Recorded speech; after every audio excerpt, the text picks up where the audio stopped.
Ce n'est pas un virus où je te touche, tu attrapes le virus, tu meurs. On n'est pas du tout là-dedans, on n'est pas dans un jeu vidéo, on n'est pas dans le film Contagion. On est sur un virus qui se rapproche plus du virus de la grippe ou de la gastro.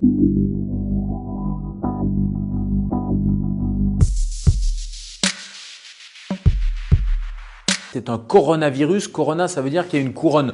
Donc c'est la forme de ce virus. C'est pas un mystérieux virus chinois comme on l'entendait au début. Il n'est pas mystérieux parce qu'on a sa carte génétique. Ce n'est pas une bactérie, c'est un virus. Il mute et c'est pour ça qu'il fait peur. Et au début, les collègues chinois se sont un peu inquiétés parce qu'ils ont vu qu'il avait une forte mortalité. Mais plus le temps a passé, plus on s'est aperçu qu'il n'était finalement pas si méchant que ça. Au début, c'est un virus animal, il reste chez les animaux et puis parfois, à la faveur d'une mutation virale, il peut passer à l'être humain, surtout quand il y a une promiscuité. Et puis après, de l'homme à un autre être humain, c'est ce qu'on appelle la contamination interhumaine et c'est comme ça que les épidémies partent.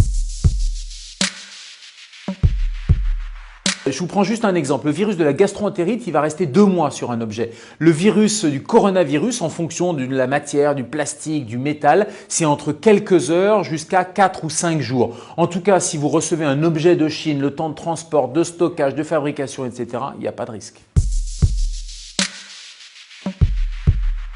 Non, je pense qu'il ne faut pas avoir peur, il ne faut surtout pas paniquer. Il y a un principe de précaution. Je trouve que là, il est un peu poussé à l'extrême. On a affolé les gens en donnant des chiffres de mortalité qui sont largement surestimés. Il faut simplement avoir des précautions raisonnables. Ce n'est pas un virus où je te touche, tu attrapes le virus, tu meurs. On n'est pas du tout là-dedans. On est sur un virus qui se rapproche plus du virus de la grippe ou de la gastro. Ce sont des barrières universelles. Qu'est-ce qu'on fait? On se lave les mains. C'est vraiment le premier conseil. On se lave les mains correctement pendant 30 secondes à l'eau et au savon. Quand vous-même vous êtes malade, il faut éviter d'aller postillonner à l'extérieur et donc vous allez mettre un petit masque chirurgical pour protéger les autres. Et puis après, il va falloir éviter les rassemblements, éviter d'aller visiter vos grands-parents parce que vous allez risquer de contaminer les gens les plus fragiles.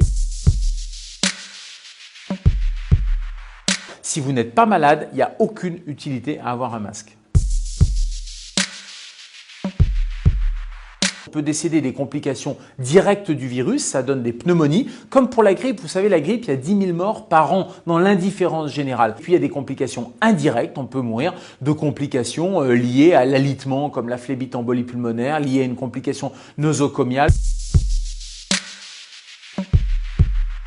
On compare autant avec la grippe et en même temps, il y a plein de gens qui disent c'est pas la grippe. C'est vrai que c'est pas la grippe, c'est pas la même famille, sauf qu'on le compare parce que les symptômes sont les mêmes. Vous avez le nez qui coule, un petit peu de fièvre, des douleurs musculaires et puis la mortalité, elle est finalement assez proche de celle de la grippe. La mortalité de la grippe, c'est 0,1%. Le coronavirus, au début, c'était 10-15%. On est en train de revenir à des chiffres beaucoup plus raisonnables parce que les chiffres initiaux, c'était le début de l'épidémie, c'était en Chine avec des gens qui arrivaient à l'hôpital dans un état extrêmement grave. Mais maintenant, quand on fait des études en population générale, tous les gens qui sont contaminés et qui vont pas tous à l'hôpital, eh bien la mortalité elle est relativement faible, en tout cas largement inférieure à 1%.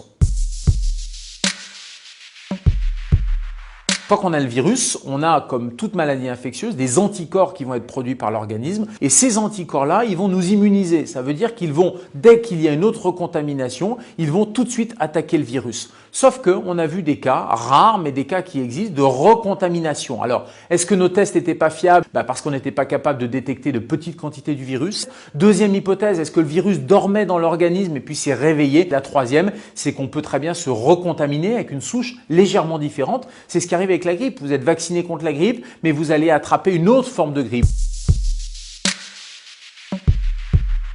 Il y a des chercheurs américains, des épidémiologistes, qui sont même en train de dire que c'est en train de devenir une maladie saisonnière. Le coronavirus, on estime que 70% de la population aurait une cicatrice sérologique, c'est-à-dire aurait eu un contact à un moment donné avec le coronavirus. Mais j'allais dire c'est la bonne nouvelle parce que ça va passer inaperçu chez l'immense majorité des gens qui vont être en contact, qui vont s'immuniser et seuls les plus fragiles risquent d'avoir des complications.